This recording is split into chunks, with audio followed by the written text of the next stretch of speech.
वालेकुम स्टूडेंट, जैसे कि हमारा डिवीज़न का टॉपिक चल रहा है, मैं आपको कुछ मज़ीद क्वेश्चन डिवीज़न के सॉल्व करके दिखाऊंगी। जैसे कि आप देख रहे हैं कि 69 जो है हमारे पास डिविडेंड है और 3 हमारा डिवाइज़र है। आपको पता है कि जैसे हमने 3 का टेबल देखना होता है कि क्या 3 के टेबल पे ये नंबर आता है कि नहीं। जैसे कि आप ये देख रहे हैं, ये मैंने 3 का टेबल लिख लिया है ऑलरेडी। आप देख रहे हैं कि यहाँ पे तो हमारे पास 10 तक 30 बन रहा है, 3 10 ज़ा 30। ये 69 जो है बहुत बड़ा नंबर है, तो इसके लिए हम क्या करते हैं कि हम डिजिट्स को अलग अलग कर लेते हैं।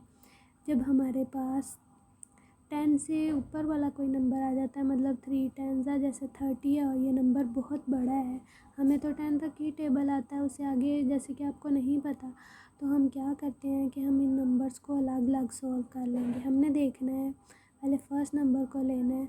हमने देखना है क्या 3 के टेबल पे 6 आता है, तो जैसे कि 3 के टेबल पे कितने टाइम 6 आ रहा है, 2 टाइम, तो वो 2 हम यहाँ ऊपर लिखेंगे और 6 यहाँ लिख देंगे।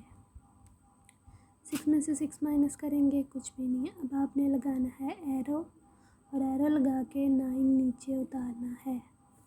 अब आपने देखना है कि 9 जो है वो 3 के टेबल पे आता है, कितने टाइम आ रहा है, 3 3 ज़ा 9, तो हमने यहाँ ऊपर लिख देना है 3 और यहाँ लिख देना है 9। 3 3 ज़ा 9, 9 में से 9 0, तो हमारे पास रिमाइंडर क्या आया है 0, और हमारा क्वोशंट क्या है 23 हमारा क्वोशंट है। आपने इन क्वेश्चंस में ये देखना है कि जब अंदर वाला नंबर बहुत बड़ा हो जाता है और बाहर वाले के टेबल पे आपको 10 तक टेबल आता है, उससे आगे नहीं आता और आपको नहीं पता चल रहा कि कितने टाइम आएगा, तो हम इसको अलग अलग लेके सॉल्व कर लेते हैं। मैंने क्या किया, पहले 6 को अलग सॉल्व कर लिया कि 2 3 के टेबल पे देखा 6 कितने टाइम आता है, 3 2 ज़ा 6, फिर मैंने 9 को अगले उतारा नीचे और फिर 3 3 ज़ा 9 कर दिया। मैं इसका बी पार्ट आपको सॉल्व करके दिखाती हूँ। अब देखें, जैसे कि आपको 4 10 ज़ा 40 होता है और ये नंबर 40 से बड़ा है, तो हम इसको अलग अलग सॉल्व कर लेंगे। अब आपने देखना है कि 4 के टेबल पे 4 कितने टाइम आता है। 4 के टेबल पे 4 1 ज़ा 4 आता है, तो यहाँ पे हम 4 1 ज़ा 4 कर देंगे और एरो लगा के 8 नीचे उतार देंगे। अब आपने देखना है कि अब ये 4 में से 4 कुछ भी नहीं। अब आपने देखना है कि 4 के टेबल पे 8 कितने टाइम आता है, तो 4 2 ज़ा 8, तो यहाँ हम ऊपर लिखेंगे 4 2 ज़ा 8 और 0 रिमाइंडर। इसका मतलब है कि 4 12 ज़ा हमारे पास 48 होता है, क्योंकि हमें टेबल 10 तक लर्न करवाए जाते हैं, इसलिए ये नंबर आपको नहीं पता चल रहा था, तो जब हमने इसको अलग अलग करके किया तो हमें पता चल गया कि 4 12 ज़ा 48 होता है। अब इसका नेक्स्ट पार्ट करते हैं। अब आपने देखना है कि ये 77 जैसे कि बड़ा है, 7 10 ज़ा तो 70 होता है और ये नंबर उससे बड़ा है, तो इसको भी हम अलग करके सॉल्व कर लेंगे। अब आपने देखना है 7 के टेबल पे 7 कितने टाइम आता है, 7 1 ज़ा 7 आता है। 7 में से 7 कुछ भी नहीं, एरो लगा के 7 नीचे उतारेंगे। अब आपने अगेन 7 1 ज़ा 7 कर देना है, तो 7 में से 7 0 रिमाइंडर, तो हमारा क्वोशंट आया है 11 और रिमाइंडर आया है 0।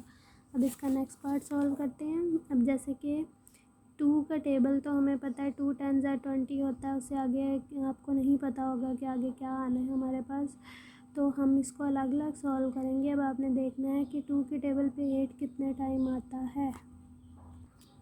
देखिए हमारे पास 2 के टेबल पे 8 जो है वो 4 टाइम आ रहा है, तो यहाँ हम लिखेंगे 4 ज़ा 8 और फिर एरो लगा के अगला डिजिट नीचे उतार लेंगे।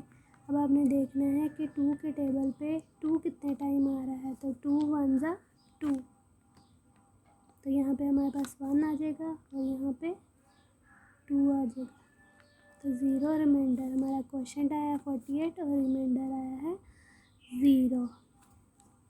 अब इसका लास्ट पार्ट मैं आपको सॉल्व करके दिखाती हूँ। जैसे कि आप देख रहे हैं यहाँ पर हमारे पास 3 है, 3 का टेबल आप देखेंगे, 3 के टेबल पे 9 कितने टाइम आता है, क्योंकि हमारे पास यहाँ पे फर्स्ट डिजिट 9 है, तो हमें देखना है 3 के टेबल पे 9 कितने टाइम आता है, तो वो हमारे पास 3 टाइम आता है। तो हम यहाँ लिखेंगे 3 3 ज़ा 9। 9 में से 9 माइनस करेंगे तो हमारे पास कुछ नहीं आएगा। फिर हमने देखना है कि अब 6 कितने टाइम आता है, 2 टाइम आता है। तो यहाँ हम लिख देंगे 2 और एरो लगा के ये वाला डिजिट हमने पहले नीचे उतारना है। फिर 3 2 ज़ा अगेन 6 कर देंगे, 0 हमारा रिमाइंडर आ जाएगा।